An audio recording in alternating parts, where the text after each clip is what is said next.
El caso de Jacques Lacretelle.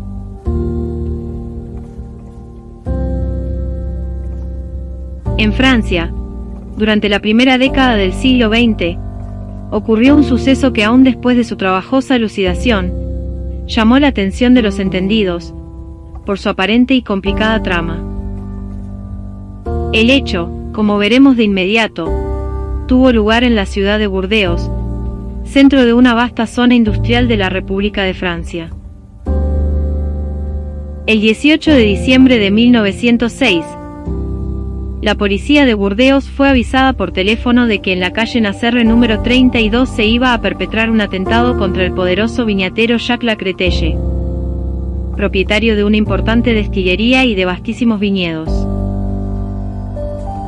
El anónimo aviso no precisaba detalles, pero pronto el comisario Fauré pudo establecer que en el domicilio indicado se alojaba desde hacía apenas 2 meses Madame Jacqueline Dorciat, que era la amante del viñatero.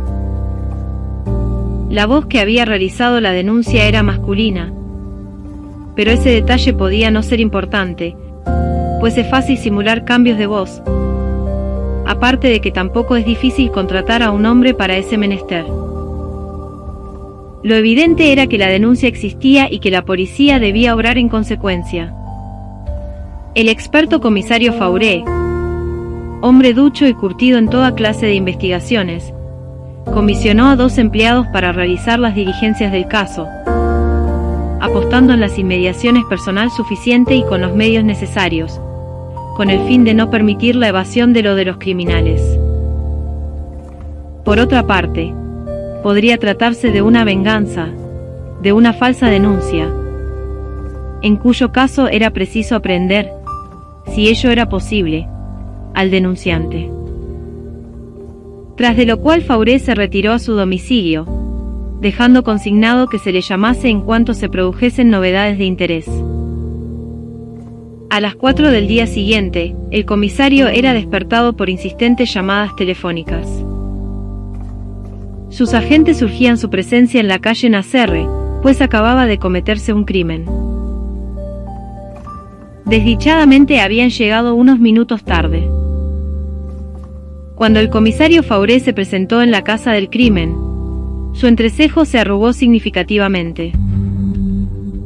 Estaba acostumbrado a toda clase de hechos pasionales, pero los indicios de ese indicaban a primera vista una tragedia de los sentimientos llevada hasta la exacerbación. Sobre un perchero del vestíbulo había una carta cerrada, dirigida al juez de instrucción. Había otra carta, dirigida a Madame Lacretelle, la esposa de Jacques Lacretelle. Este yacía sin vida, semidesnudo, junto al cuerpo también inanimado de su amante, la señora Dorciat. Era evidente que los dos, antes de iniciar el viaje final, habían querido estrecharse en un último abrazo. La expresión de sus rostros era de una beatitud pasional que desgarraba el ánimo. El comisario Fauré, hombre de 50 años viriles, suspiró, mandando realizar las gestiones pertinentes ante las autoridades judiciales. Se trataba, evidentemente, de un suicidio, porque era mejor que las cosas quedasen allí, sin intentar remover las consecuencias familiares que esta clase de hechos traen como secuela. Pero, de pronto, al retirarse a su despacho para redactar el informe correspondiente, se sintió embargado por una sospecha. ¿Quién había dado el aviso de que en la casa de calle Nacerre iba a perpetrarse un crimen, precisamente aquella noche? La voz, evidentemente, era de hombre. Pero eso no era un indicio. Mucho pensó aquella noche el comisario, encontrándolo las primeras luces del alba inclinado sobre su escritorio. Era indudable que el hecho ocultaba otros móviles. No podía aceptarse el suicidio sin intentar descubrir lo que había de verdad detrás de esa apariencia. Fauré tomó unos ligeros apuntes. Era hombre minucioso y gustaba dejar asentadas sus ideas en un papel, que siempre llevaba consigo. Después mandó llamar a uno de sus agentes de confianza y le encargó que trajese copia fotostática de las cartas dejadas por Lacretelle. realizado lo cual, indicó que no se perdiese de vista a la viuda de la víctima. Lo importante, a prima facie, según consignó después el policía, era verificar la razón de aquel extraño llamado, indicando que en la sala en donde el muerto había instalado a su amante iba a perpetrarse un crimen. El instinto detectivesco del comisario le decía que era allí en donde se escondía la verdad. Descubierto eso, resultaría un juego de niños establecer el desarrollo de los hechos y sobre todo de los móviles. Porque Fauré estaba seguro de que Jacques Lacretelle y su hermosa querida no se habían suicidado, ni mucho menos. Sus presunciones, a la sazón puramente intuitivas, le decían que estaba ante un hecho criminal, preparado y realizado con astucia. ¿Qué rumbo tomar para que el escándalo público no pusiese sobre aviso a los autores del sangriento episodio? Cuando el comisario tuvo en sus manos las copias fotostáticas de las cartas dejadas por el muerto, se dirigió a la sección peritajes de la policía de Burdeos. Una vez allí se encerró con un perito durante 1 hora. Salió al cabo de ella para dirigirse hacia el domicilio de la señora de Lacretelle, a la que encontró terriblemente abrumada, negándose los servidores a franquearle el paso. Tuvo que insistir aduciendo que traía para la desconsolada viuda un dato de interés para la sucesión de los bienes de su difunto esposo, a fin de que se le hiciese pasar. La señora de Lacretelle estaba realmente abrumada. Era una mujer de facciones enérgicas que sabía sobreponerse al dolor. De inmediato le preguntó al policía: ¿es verdad que usted tiene unos datos sobre la sucesión? A lo que Fauré contestó: sí, señora. Una carta íntima en la que su esposo dedica la mitad de su inmensa fortuna a un pariente lejano de la señorita Dorciat. La encontramos en su saco, junto al lecho del crimen.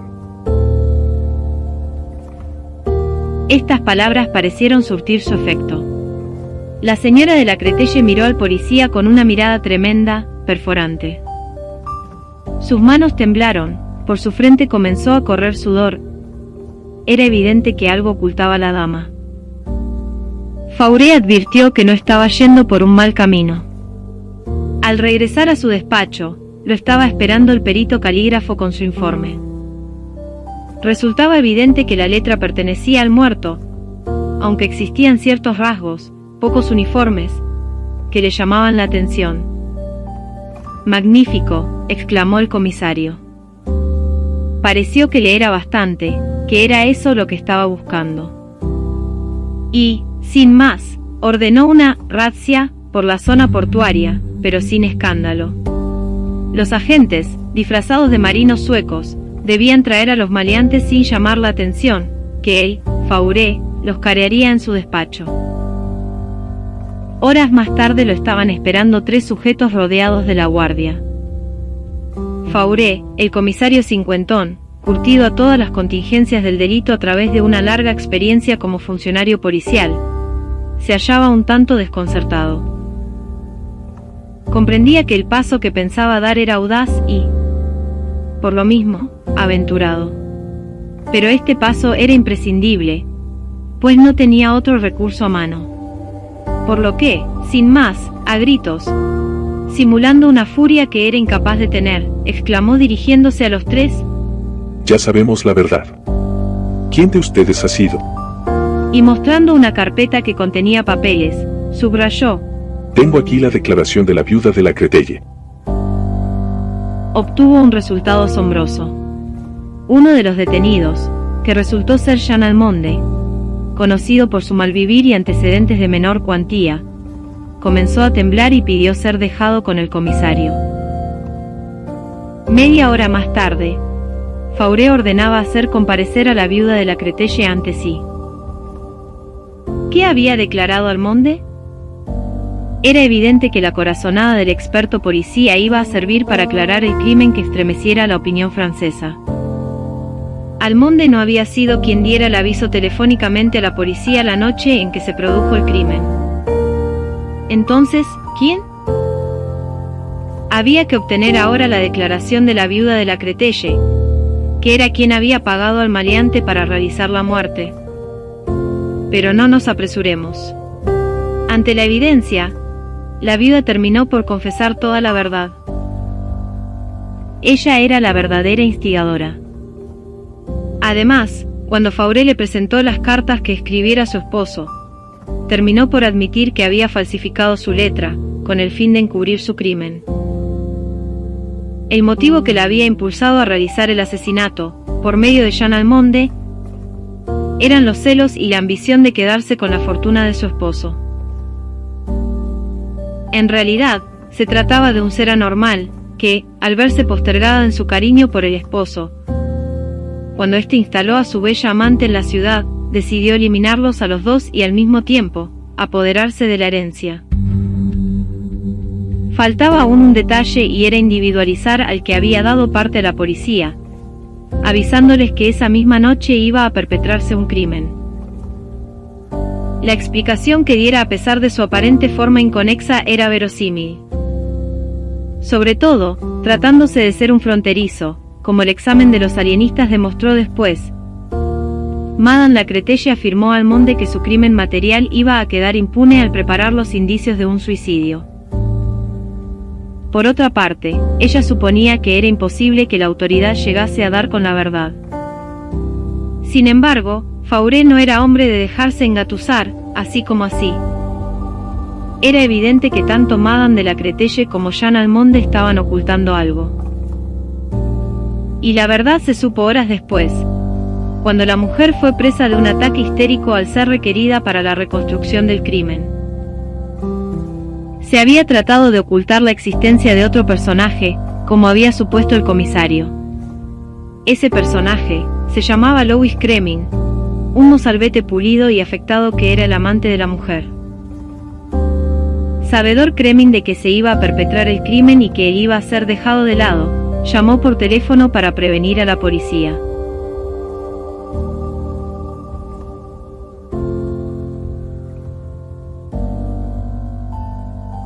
He aquí un hermoso caso de intuición, que el meritorio policía francés llevó a cabo en pocas horas, despertando la gratitud de la sociedad y el asombro de los entendidos.